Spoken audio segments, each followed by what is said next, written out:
Halo semuanya, aku Nabila Garena. Akhirnya aku berkesempatan untuk bikin video ini.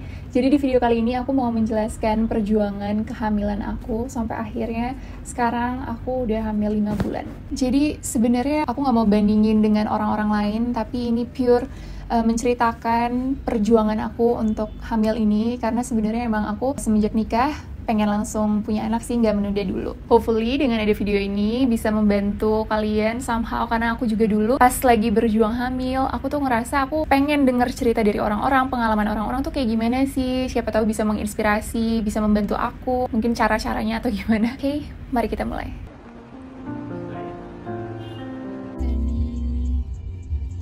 Jadi alhamdulillah aku nikah dengan suamiku Harits pada bulan Desember. Alhamdulillah banget akhirnya dikaruniai anak di bulan Juli. Jadi kira-kira aku hamil itu setelah 6 bulan nikah. Tapi emang mencobanya baru 5 bulan karena bulan pertama aku LDR. Mungkin dimulai dari awalnya banget tuh aku melakukan apa? Aku melakukan premarital check up dari sebelum nikah, 3 bulan sebelum nikah kalau nggak salah. Nah itu kebetulan juga di momen itu ada sesuatu yang abnormal terjadi, yaitu setiap waktunya ovulasi atau di masa kesuburan aku keluar flek coklat selama 2 bulan. Akhirnya aku cek juga ke dokter sekalian premarital check up itu. Jadi sempet drama sih sebenarnya, aku sempet panik kan, tapi menstruasi aku normal-normal aja, hanya setiap masa subur itu keluar bercak coklat selama 2-3 hari. Nah akhirnya aku cek juga ke dokter. Aku ke dokter pertama nih, perempuan, karena aku masih ngerasa aduh aku kayaknya malu deh ke dokter kandungan laki-laki, aku kayaknya nyamannya perempuan. Jadi aku cek ke dokter perempuan di rumah sakit ternama juga. Kata dokter sebenarnya ini bagus harusnya, tapi pas dicek di situ dokternya tuh langsung bilang oh ini ada polip gitu setelah di USG. Terus aku kan langsung wow, down banget sih, karena katanya orang yang punya polip itu nggak mungkin bisa hamil kecuali polipnya udah diangkat ya kalau nggak salah, atau udah dihilangkan, atau nggak mungkin hamil tapi akan keguguran gitu, intinya gitulah. Jadi aku sempet down banget di masa itu.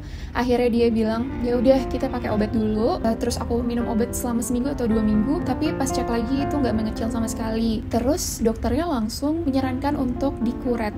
Sedangkan di kuret itu bius total, dan serem aja sih kayaknya, kayak yakin gak sih ini kayaknya gue gak ada apa-apa tapi kok kayak gini ya gitu. Nah sampai akhirnya aku memutuskan untuk ke dokter kandungan yang lain. Sebenarnya dokter pertama itu aku nggak research dulu sih, karena aku direkomendasiin sama temenku yang dokter. Terus katanya ke situ aja, ternyata itu mamanya temennya kayaknya, I'm not sure juga. Akhirnya aku riset sendiri dokter kandungan mana yang paling bagus di Jakarta, yang terkenal bagus juga menangani hal-hal kayak gini. Akhirnya aku memutuskan untuk ke dokter kedua, yaitu dokter laki-laki. Dia profesor dan subspesialis feto-maternal. Jadi oke, kayaknya aku percaya juga sama dia. Oke, aku nyari second opinion. Ternyata pas dia lihat, ini nggak ada apa-apa kok, sebelah mana polipnya gitu.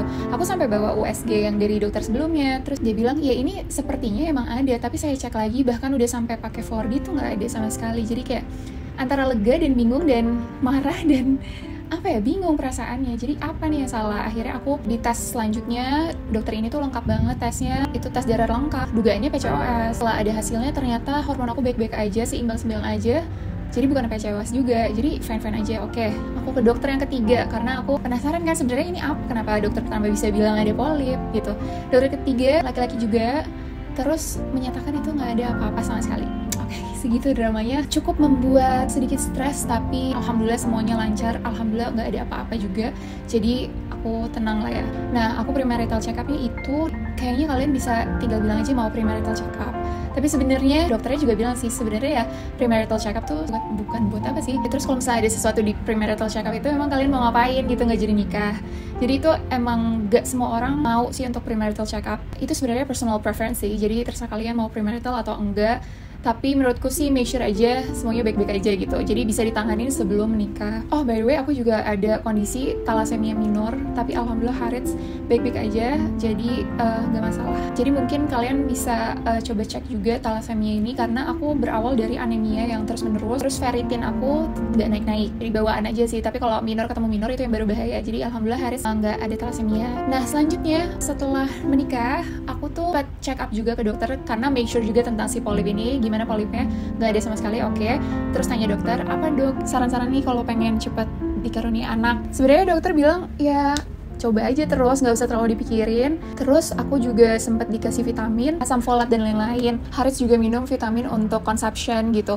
Tapi itu tuh nggak berlangsung lama sih, karena sebulan 2 bulan tuh udah agak malas, bolong-bolong gitu. Saking pengen ya, kita coba segala cara menyeduh buah zuriat, karena itu kan katanya bisa memperlancar untuk keturunan, namanya buah keturunan, itu ada hadisnya juga kalau nggak salah.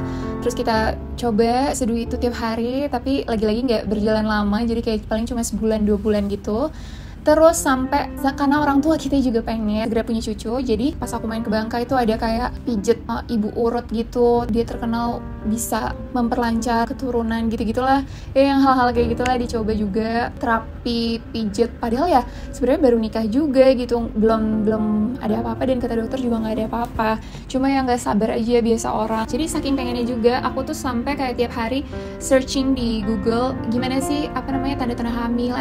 Ada momen-momen aku udah GR, aduh kayaknya gue hamil deh, perut gue gak enak, padahal itu kayak GERD aja gitu. Terus suka tes pack tengah malam, padahal nggak gitu. Ada masa-masa GR, harap-harap cemas lah ya, sampai aku akhirnya nyobain ovulasi test juga. Ini tuh aku sampai beli banyak banget. Tes ovulasi ini dilakukan selama masa subur kali-kali gitu. Katanya kalau pakai ovulasi tes ini banyak yang berhasil. Jadi kita pakai ovulasi tes ini selama masa subur. Pas ovulasi tesnya positif, dan waktu 24 sampai 48 jam itu baru kita berhubungan badan gitu. Aku sampai pakai ini saking kayak ya udah gue pengen gitu. Ini tuh kayak sebenarnya sedikit bikin lebih stres karena kita mikirin terus gitu. Sampai akhirnya aku sempet ngeliat tulisan Amelia L, kalau kalian tahu, salah satu influencer di Instagram, temanku juga, dia juga cerita tentang perjuangan hamil dia, dan aku baca highlightnya. Kalau kalian mau cek juga cek aja, soalnya itu sangat berpengaruh di aku. Menurut aku itu sih yang bikin aku lancar semuanya gitu, dan akhirnya aku bisa sampai sekarang. Karena saking aku pengennya itu, aku ngasih pressure ke diri aku sendiri, aku jadi nggak enjoy, dan ternyata itu yang ngebuat makin jauh dari apa yang aku inginkan gitu. Sepertinya sih kayak gitu ya. Nah, jadi tulisan Amelia L itu intinya adalah mengganti mindset aku di situ. Aku akan cantumin sih tulisannya di sini karena aku lupa exactnya apa. Cuma dari tulisan itu aku mikir kayak, oh ya, selama ini gue pengen banget, cuma emang gue siap punya anak. Gue pengen banget, tapi emang gue udah berdoa segitunya sama Allah. Kayaknya belum gitu loh. Di titik itu, aku benar-benar setelah baca tulisan itu, aku benar-benar langsung ngubah doa aku setiap sholat. Aku ubah yang tadinya aku minta, ya Allah tolong kasih keturunan aku secepatnya, aku bodo amat kayak secepatnya gitu. Aku ubah jadi, ya Allah siapkanlah aku, kalau emang aku belum siap tolong sabarkanlah diri aku. Jadi tolong kasih aku kesabaran juga dan keikhlasan, dan itu ternyata yang paling penting. Intinya mungkin kayak daripada kita memaksakan kehendak, memaksakan kemauan kita, lebih baik kita ikhlas. Ya udah, biarkan Tuhan yang bekerja gitu. Ya kita cuma bisa berusaha, yang penting berusaha, berdoa, dan ikhlas sebenarnya. Dan di momen itu setelah aku ngeliat tulisan L, terus aku juga sama Harits udah langsung kayak, Bebe kayaknya kita udah deh, gak usah terlalu kayak gini, kayaknya kita senang-senang aja deh. Udah, pokoknya mulai sekarang aku gak mau mikirin yang kayak gini-gini. Aku stop nih ovulasi tes setiap hari, setiap masa subur aku stop. Terus ya udah, kita senang-senang aja Bebe. Ya udah, kita ngelakuin aja gitu, ngerti gak sih, kayak tanpa pressure. Kalau dikasih ya udah, kalau enggak ya udah. Aku lihat sisi positifnya juga, mungkin aku belum siap, berarti intinya kalau belum dikasih aku belum siap. Aku ngerasa aku harus benerin diri aku dulu. Aku mencoba mikir positif, kayak oh berarti gue bisa pacaran dulu nih sama Harits, gue bisa liburan dulu kali, gue bisa fokus kerjaan. Jadi kayak daripada stres, kenapa ya Allah gue belum dikasih, daripada itu semua mending aku ngelihat sisi positifnya gitu. I kid you not, bener-bener setelah aku menjalani itu, gak sampai berarti sebulan lah ya, ya udah fun aja sama Harits, bener-bener relax, fun, terus happy aja, nggak mikirin apa-apa, jadi sama sekali nggak stres. Bulan depannya alhamdulillah banget, aku sampai nggak percaya juga, kayak bener ya, di momen kita ikhlas, di situ juga kita dikasih. Bener gitu. Jadi setelah aku memutuskan untuk ikhlas dan let things flow aja, tiba-tiba seminggu sebelum aku dapat, aku tuh ngerasa kok perut gue agak kram-kram ya di bawah, kayak kram dapet gitu loh, tapi belum dapet. Kan biasanya itu hari pertama atau hari kedua kan kita ngerasain kram-kram seperti itu. Dikit notice nih ada yang beda, tapi aku nggak mau GR juga karena itu problemnya juga sih. Selama kemarin-kemarin tuh aku suka GR, terus aku test pack dan aku kecewa, dan ternyata banyak banget ibu-ibu di luar sana yang melakukan hal yang sama. Akhirnya Hamin 1 mens, aku iseng banget pagi-pagi aku tes pakai yang murah. Aku baca-baca juga kalau misalnya orang tahu hamil itu tesnya tuh setelah telat beberapa hari kan. Nah ini aku Hamin 1, aku iseng banget kayak ya udahlah, kalau enggak juga nggak apa-apa, tinggal coba lagi minggu depan. Oh, dan by the way, aku lupa mention Harits sih. Selama perjuangan aku kemarin itu, Harits tuh bener-bener definisi orang yang tenang, menenangkan, dan gak buat aku stres sama sekali. Dan emang dia orangnya kayak gitu. Jadi setiap aku stres, aku terlalu pingin, dia tuh selalu bilang, ya udah baby, nggak apa-apa, tinggal coba lagi kok bulan depan. Ya udah, nggak usah terlalu dipikirin. Kalau misalnya dikasih ya dikasih, kalau enggak ya enggak gitu. I'm so thankful for him juga. Lanjut. Jadi pas H-1 itu aku tes dan ternyata positif. Setelah ada positif pakai test pack yang murah, aku cobalah pakai test pack yang lebih mahal lagi, kan mungkin lebih akurat atau gimana, padahal kayaknya sama aja. Dan ternyata benar positif juga. Jadi aku coba 2 test pack dan positif. Aku simpen di sini semuanya. Aku tes pakai yang murah dulu karena kan aku iseng aja kan. Orang-orang juga belum kali H-1. Reaksi aku tuh bengong sih, karena aku nggak nyangka kayak beneran gak sih nih.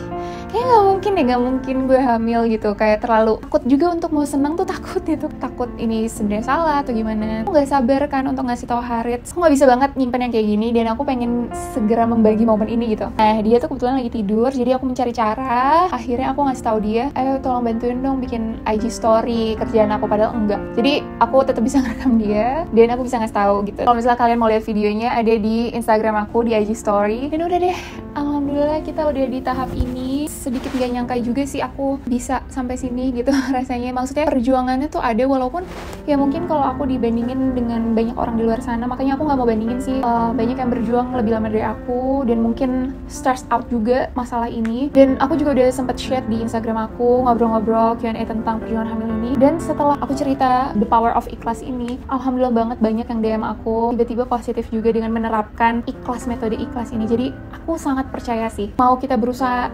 segimanapun, yang penting ikhlas juga, yang penting tuh hatinya juga. Jadi nggak bisa hati kita kayak maksa kemauan kita tuh kayaknya gak bisa gitu. Jadi mungkin untuk teman-teman yang berjuang di luar sana, makanya aku pengen share ini karena menurut aku ini adalah metode yang sangat ngaruh gitu. Mungkin bisa dicoba, jangan terlalu memaksakan, mungkin kayak lebih relax aja, lebih santai, lebih pacaran gitu sama suami, senang-senang aja, nggak usah terlalu dipikirin setiap melakukan juga. Mungkin itu sih.